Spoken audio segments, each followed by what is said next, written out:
এটা শুধু অমৃতা সিনহা নয়, মিস্টার বিন্দালের সময় থেকে হচ্ছে।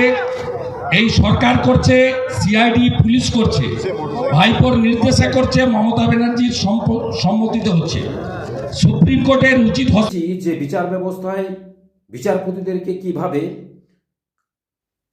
প্রকারান্তরে কিভাবে আক্রমণ করা হয় এবং তাদেরকে কিভাবে ভৎসিত করা হয়, আমরা সেটা দেখেছি যে হ্যারাসও হতে হয়েছে অনেকবার।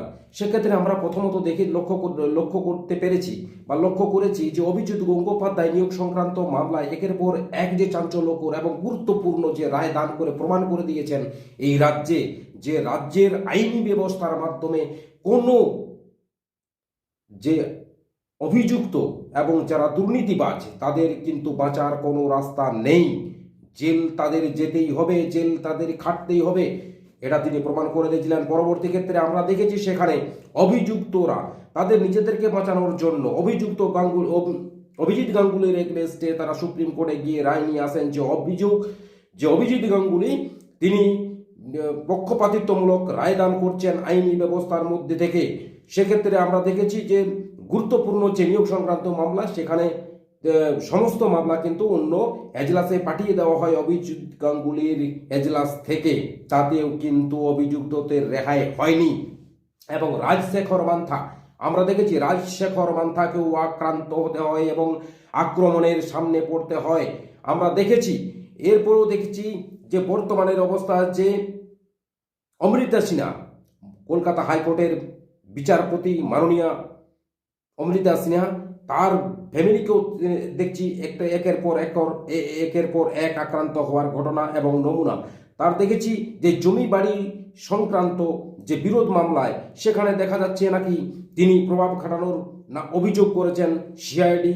সেখানে তিনি প্রতাপচন্দ্র দে, মাননীয় অমৃতা সিনহা কলকাতা হাইকোর্টের বিচারপতি, তার স্বামী প্রতাপচন্দ্র দে তিনি বারবার সিআইডির তলব পান এবং সিআইডি তলব পেয়ে তিনি সেখানে উপস্থিত হন এবং সিআইডি কিভাবে এই প্রতাপচন্দ্র দে, যিনি নাকি নিজেও একজন আইনজীবী, যে মামলায় তিনি করেছিলেন সেখানে কিভাবে প্রভাব খাটানোর অভিযোগে অভিযুক্ত করে সিআইডি এবং তাকে বারবার তলব করা হয় এই এবং কি সামনের যে 22 তারিখ সেখানেও কিন্তু তাকে আবার বিচারের পর্বে তাকে হাজির হওয়ার নির্দেশ দিয়েছেন এবং তার যে মোবাইল যে ব্যবহৃত যে মোবাইল সে মোবাইলটিকেও জমা দেওয়ার নির্দেশ দিয়েছেন এবং মোবাইলের মধ্যে যে সমস্ত অ্যাপ রয়েছে সেই মোবাইলের যে অ্যাপ সেই অ্যাপগুলোকেও খুলে দিতে বলেছেন।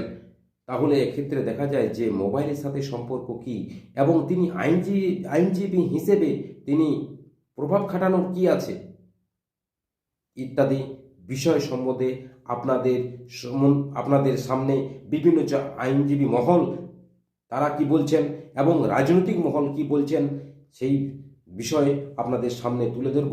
আপনারা দেখুন এই বাংলা দর্শনে পর্দায়। कहीं पे निगाह है कहीं पे निशाना।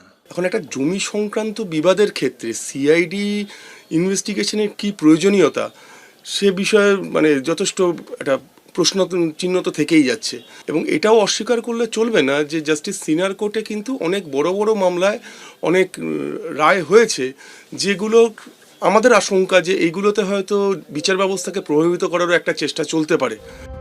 যদি ইনভেস্টিগেশনের মধ্যে থাকে দ্যাট ইজ গুড, কিন্তু ইনভেস্টিগেশনটা যদি place of occurrence, time of occurrence, outside the purview of the occurrence বা outside the cause of action হয় তাতে কিন্তু পুলিশ অফিসাররাও ছাড়া পাবে না। ও একাধিক দিয়ে করানো হচ্ছে। ওরা ভাবছেন যে এইভাবে অমৃতা সিনহার যিনি স্বামী তাকে বিব্রত করলে পরে অমৃতাকে বিব্রত করা হবে, লাভ হবে না। কেন অমৃতা সিনহাকে আমি যতটুকু জানি তিনি ভয় পেয়ে পিছিয়ে যাওয়ার মতো বিচারক নন।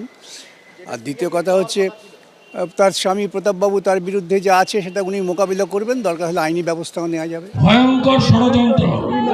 এটা শুধু অমৃতা সিনহা নয়, মিস্টার বিন্দালের সময় থেকে হচ্ছে। এই সরকার করছে, সিআইডি পুলিশ করছে, ভাইপোর নির্দেশে করছে, মমতা ব্যানার্জির সম্মতিতে হচ্ছে। সুপ্রিম কোর্টের উচিত হস্তক্ষেপ করা। বিচারপতি অমৃতা সিনহা তিনি অনেকগুলো গুরুত্বপূর্ণ রায় দিয়েছেন যেটা শাসক দলের পছন্দ হয়নি।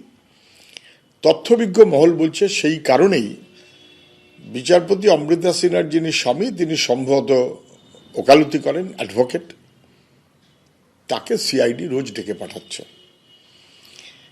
তৃণমূলের যাকে পছন্দ হবে না বা কোনো কারণে মনে হবে একটু ডিস্টার্ব করা উচিত, তৃণমূলের জন্য এজেন্সি আছে সিআইডি।